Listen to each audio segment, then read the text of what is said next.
1, 10, 19, 28 இந்த 4 தேதிகள்லையும் பிறந்தவர்கள் ஒரு சின்ன வெள்ளி செயின், பிரேஸ்லெட்டோ கழுத்தில் போடுற மாதிரியோ செயின் முத நாளே வாங்கி வச்சு அன்னைக்கு காலையில அவங்க அம்மாவுக்கு கிட்ட கையில கொடுத்து, அம்மா வீட்டில் இல்லாதவங்க அம்மா மாதிரி ஒரு வயசுல பெரியவங்க கிட்ட கொடுத்து மத்தியானத்துக்குள்ள அதை கையிலையோ உடல்லையோ போட்டுனாங்கன்னா அந்த வருடம் முழுக்க அவங்களுக்கு நல்ல பாதுகாப்பாகவும் வளமையானதாகவும் அமையும்.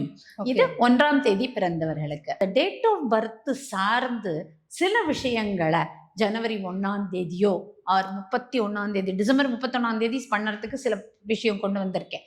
அதையோ பண்ணிட்டாங்கன்னா அன்றைய வருடம் முழுக்க அவங்களுக்கு நல்ல வருடமாக எல்லா விதமான வளங்களையும் தரக்கூடியதாக, நம்ம எதிர்பார்த்த விஷயங்கள்லாம் நடக்கக்கூடியதாக, சேஃபாக ப்ரொடெக்ஷனோட அண்ட் நம்ம இதுவரைக்கும் பட்ட கஷ்டங்கள்லேருந்து மீண்டு வர இப்படி எல்லா விதத்தையும் நம்மளை ரெக்டிஃபை பண்ணிக்க கூடிய ஒரு விஷயம் இருக்கு அப்படின்னு அதை தான் இப்போ கொண்டு வந்திருக்கோம்.